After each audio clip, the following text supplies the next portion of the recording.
కాదేది కవితకు అనర్హం అని అప్పుడెప్పుడో ఒక మహాకవి చెప్పినట్టు కాదేది రాజకీయానికి అనర్హం అన్నట్టుగా తయారైంది ప్రస్తుత పరిస్థితి.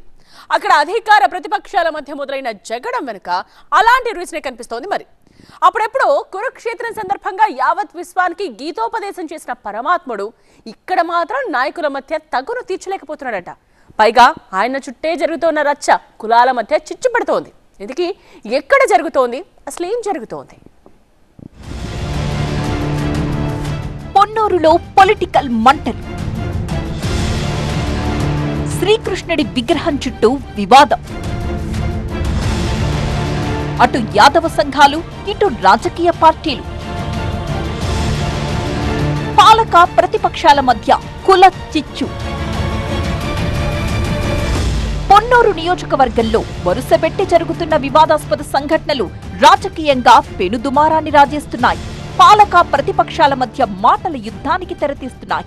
కొన్నాళ్ల కిందట పెదకాకాని వైసీపీ నేత ఎంపీపీ శ్రీనివాసరావును పోలీసులు అరెస్ట్ చేయడంతో మొదలైన రచ్చ కాస్త కంటిన్యూ అవుతూనే ఉంది. జలకళ పథకంలో అవినీతికి పాల్పడ్డారని, బోర్లు వెయ్యకుండానే వేసినట్టుగా బిల్లులు మంజూరు చేయించుకున్నారని ఆయనపై ఆరోపణలొచ్చాయి. అయితే ఆరోపణలు చేసిన వ్యక్తిపై జులుం ప్రదర్శించారన్న కంప్లైంట్తో శ్రీనివాసరావును అరెస్ట్ చేశామని పోలీసులు చెబుతుంటే కక్ష సాధింపుతోనే ఇలాంటి చర్యలకు దిగుతున్నారంటూ మండిపడుతోంది వైసీపీ. పోలీస్ స్టేషన్ ఎదుట కూర్చుని వైసీపీ ఇన్ఛార్జ్ అంబటి మురళీకృష్ణ నిరసన తెలపడం పెద్ద దుమారాన్ని రాజేసింది. సరిగ్గా ఇక్కడే కుల సమీకరణలు తెరపైకొచ్చాయి. యాదవ సామాజిక వర్గానికి చెందిన శ్రీనివాసరావుపై ఎమ్మెల్యే ధూళిపాళ్ల నరేంద్ర కక్ష కట్టారని, అందుకే అక్రమ కేసు పెట్టి అరెస్టు చేయించారని ఆరోపిస్తున్నారు అంబటి మురళి. అయితే ఆయన ఆరోపణలకు టీడీపీ నేతలు కూడా అదే స్థాయిలో కౌంటర్ ఇచ్చారు. అవినీతికి పాల్పడ్డమే కాకుండా ప్రశ్నించిన వారిపైనే దాడులు చేస్తే చూస్తూ ఊరుకోమంటారా అంటూ ఎదురుదాడికి దిగారు తెలుగు తమ్ముళ్లు. ఈ ఘటన మరువక ముందే కాస్ట్ ఈక్వేషన్స్ తో కూడిన మరొక అంశం తెరపైకొచ్చింది. పెదకాకాని మండలం తక్కెళ్లపాడులో కృష్ణుడి విగ్రహం వివాదానికి కేంద్ర బిందువుగా నిలిచింది. కృష్ణ పరమాత్ముడి విగ్రహం పెట్టడంలో తప్పులేదు, కానీ ఎన్టీఆర్ ముఖ కవళికలతో కూడిన విగ్రహాన్ని ఏర్పాటు చేయడాన్ని యాదవ సంఘాలు తప్పుపడుతున్నాయి. బీసీవై అధ్యక్షుడు రామచంద్ర యాదవ్ స్వయంగా ఆ ఊరికి వెళ్లి విగ్రహాన్ని ఆవిష్కరిస్తే బాగుండదంటూ స్థానికులకు వార్నింగ్ ఇచ్చి మరీ వచ్చారు. అది ఎన్టీఆర్ విగ్రహమా, శ్రీకృష్ణుడి విగ్రహమా అనే క్లారిటీ ఇచ్చాక ముందుకు వెళ్లాలి అంటూ తెగేసి చెప్పేశారు.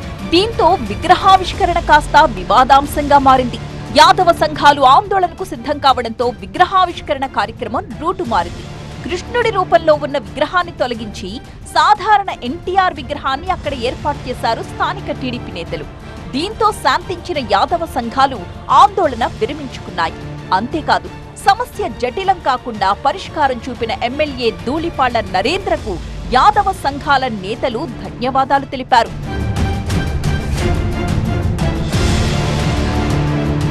వరుస వివాదాలు అలజడి సృష్టించినా ఆ తరువాత సెట్ అయిపోయింది అనుకునే లోపు వైసీపీ కీలక నేతల ఎంట్రీ ఇవ్వడం రాజకీయంగా మరోసారి వేడి రగిలించింది. ఈ రెండు ఘటనలపై మాజీ మంత్రి కారుమూరి నాగేశ్వరరావు తీవ్ర స్థాయిలో స్పందించారు. గుంటూరు వైసీపీ కార్యాలయంలో మీడియా సమావేశం ఏర్పాటు చేసి మరీ ఎమ్మెల్యే ధూళిపాళ్ల నరేంద్రను టార్గెట్ చేశారు. బీసీలను అణగదొక్కుతున్నారంటూ ఆగ్రహం వ్యక్తం చేశారు. వైసీపీ బీసీ నేతల్ని తప్పుడు కేసులతో వేధిస్తున్నారన్న కారుమూరి ఇటీవల విగ్రహ వివాదం కూడా ఎమ్మెల్యే నరేంద్రకు తెలిసే జరిగిందన్నారు. యాదవ సామాజిక వర్గానికి చెందిన కారుమూరి వచ్చి సంఘీభావం తెలపడం, ఎమ్మెల్యే పైనే ఆరోపణలు చేయడంతో ఒక్కసారిగా ఇక్కడ రాజకీయం వేడెక్కింది. వైసీపీ నేతలు ఈ స్థాయిలో ఆరోపణలు గుప్పించాక టీడీపీ నేతలు ఊరుకుంటారా? అందుకే ఆ పార్టీలోని యాదవ సంఘ నేతలు రంగంలోకి దిగారు. అంబటి మురళి, కారుమూరి వ్యాఖ్యలకు అదే స్థాయిలో తిప్పికొట్టారు. కృష్ణుడి విగ్రహాన్ని అడ్డం పెట్టుకుని కులాల మధ్య విద్వేషాలు రెచ్చగొట్టేలా వైసీపీ నేతలు ప్రయత్నాలు చేశారంటూ ప్రత్యారోపణలు చేశారు. ఎంపీపీ అవినీతి సొమ్ము పంచుకునే క్రమంలో తేడాలొచ్చి ఆయన తమ్ముడే ఫిర్యాదు చేశారు అనే అసలు విషయాన్ని వైసీపీ నేతలు గుర్తించాలంటున్నారు. ఇప్పటికే ధూళిపాళ్ల, అంబటి మురళిల మధ్య ప్రతి ఒక్క అంశం రాజకీయ రచ్చకు కారణమవుతున్న వేళ ఈ వరుస వివాదాలు మరోసారి దుమారాన్ని రేపుతున్నాయి. మున్ముందు ఏం జరుగుతుందో చూడాలి మరి.